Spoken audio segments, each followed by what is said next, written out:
Okay, hello everybody. Week 8. Yeah, we're at the NFL season. 8th week of the season. It's hard to believe. Halfway done or something close to it.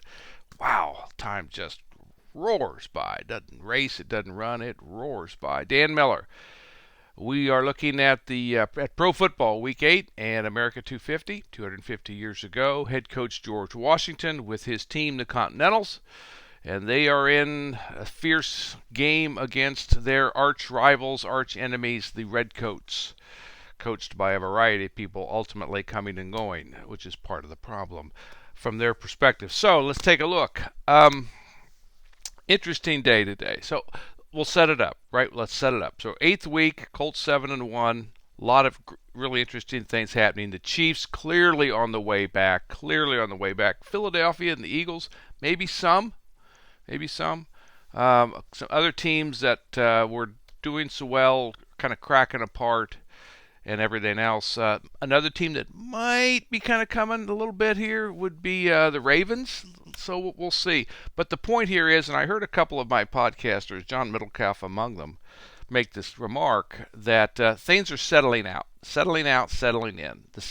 So we kind of know who's who now. It's clear what the top 8 or 9 or maybe 7 in each conference are at this point, and it's clear who just the worst of the worst of the worst are. There's 3, 4, 5 teams that are just hopeless for this year. So everything's kind of settled out here as we round out Week 8. That's the truth for Coach George Washington and his Continentals franchise. Everything as they line up against the Redcoats, who are surrounded in Boston by the Continentals, everything's settling out. There's not going to be a direct, shocking shift one way or the other from the appearances of things. Now, things can change, but we're settling out, we're settling in, and there's a certain comfort or predictability now that you can kind of look out ahead and we can begin to say these things are about 80% likely, these other things maybe 20%, and we're leaning on the 80 and as we go forward. So settled out, settled in, Week 8, both in pro football, the NFL, and the what are they? The Union Football League, the UFL, back in 1775. So, a quick thing. It's clear by Week 8, as we wrap up Week 8 in the UFL, that head coach George Washington now has 3 adversaries, not just one. 3 competitors, not just one. There's the one that we know, and will always be true for the season. That's the Redcoats. Got it. But there's a second. And that is, it's the attitude of his soldiery and the people who might become soldiers or the people who might leave the soldierly world. So he's trying to build a new army. That's a second adversary, because if attitudes plummet, if morale plummets, that wipes out a lot of his abilities, a lot of his team. And so he's got to be aware of as we transition into a new kind of more upgraded, hopefully, franchise here coming in the weeks ahead.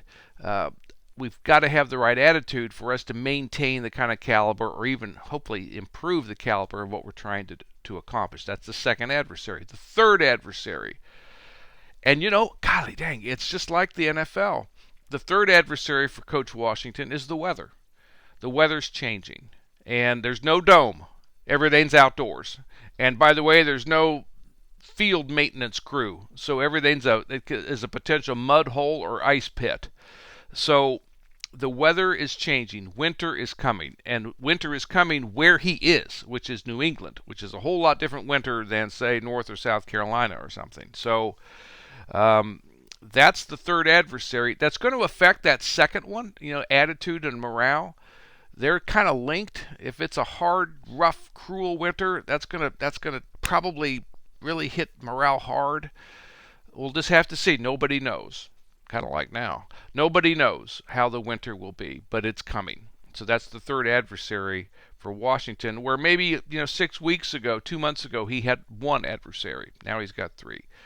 So that's an important thing. I'll be done here in a second, but let's make a point.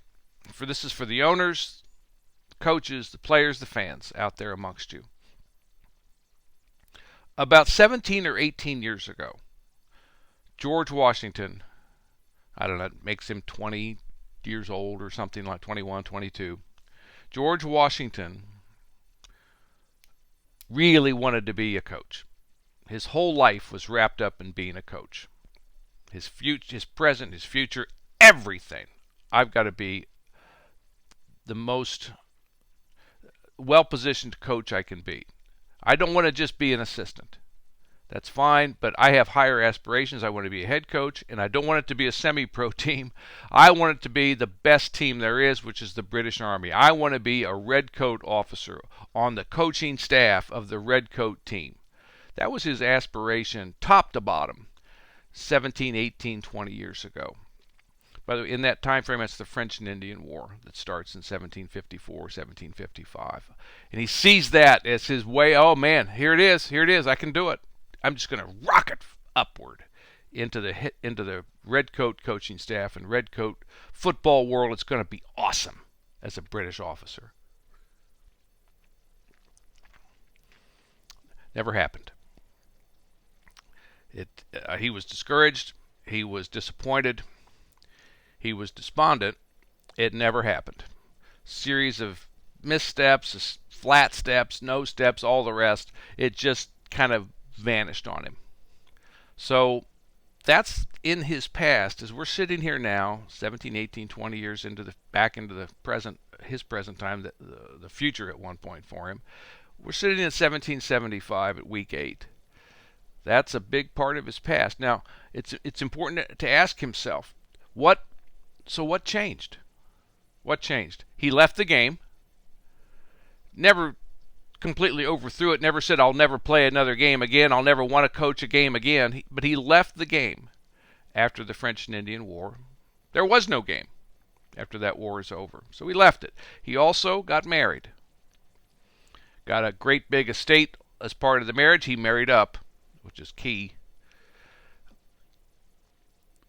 So he got 2 stepchildren in the bargain. Really became and wanted to be a great stepdad. Put a lot of time in that. When he's not working on the massive estate, yes, slaves. When he's not doing all of that stuff, he's really pouring a lot of heart and soul into being a stepdad.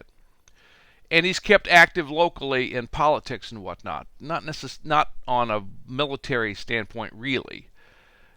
So when the British imperial problems cropped up, he's there. He's totally pro-colonial. He's totally pro-colonial rights and liberties and freedoms and the other things we've talked about in my other Americanism Redux series. He's been there. So, but the game, he kept his uniform, but he kept all the stuff that went along with it, the swords and everything else. So he's kept all that stuff, but he's been out of the game. So that was a change as well. So that's a question for you. Doesn't have to be 20 years ago, but some period of time ago, and you've come up to now, across that gap of time, what's changed? Are you pretty much the same person you were 10 years ago? And we're back in the game now, we're a coach now, and I'm essentially the same coach. Washington is not the same coach. Now, he's got some of the same impulses, and we've talked about this. He's aggressive. He wants to go at him. That was always true. But some stuff has changed. Maybe he's matured. He's kind of widened and broadened and deepened his just experience of life. So that single, solo, and shining, burning ambition has just moved away. And he's a bit of a different person. But here we are now, head coach, new franchise, going up against that old team that he wanted to be part of so badly, but now wants to defeat so desperately. So that's a question for you, owners, players, coaches, fans. Are you the same now as you were maybe back when? 10, 15, 20 years ago. Washington, the answer is no. Now we're going to see how this plays out as things continue to settle out for week 9 and further into the season, deeper into the season. But for this point, that's where we are today. 250 years ago, week 8, Pro Football and America 250. I'm Dr. Dan Miller, Historical Solutions LLC. Have a great week. We'll see you next time.